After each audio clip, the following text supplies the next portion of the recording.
અને સરદાર વલ્લભભાઈ પટેલને યાદ કરું અને નીતિનભાઈને કહું, યાદ છે તમને નીતિન કાકા? ઉચ્છંગરાય ઢેબર જ્યારે સૌરાષ્ટ્રના મુખ્યમંત્રી હતા ત્યારે પટેલ સમાજને 12 લાખ એકર 25 લાખ વીઘા જમીન ફાળવી છે. આ ઇન્ડિયન નેશનલ કોંગ્રેસનું યોગદાન છે તમારા માટે. અને આ સભામાંથી કહું છું, આ મંચ વતી કાવો નીતિનભાઈ, તારીખ અને સમય નક્કી કરીએ. મારા પપ્પા સભામાં બેઠા છે, મારા બાપની સોગંદ અને ડોક્ટર ભીમરાવ બાબા સાહેબ આંબેડકરની સોગંદ, નક્કી કરો તારીખ અને સમય.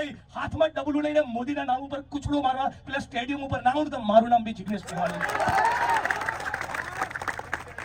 અને એ પણ કહું કે તાકાત નથી કે કોઈ સ્ટેડિયમ ઉપર ડોક્ટર ભીમરાવ બાબા સાહેબ આંબેડકરનું નામ હોય તો કોઈના બાપની તાકાત નથી વિચાર પણ કરી નામ ભૂસવાની.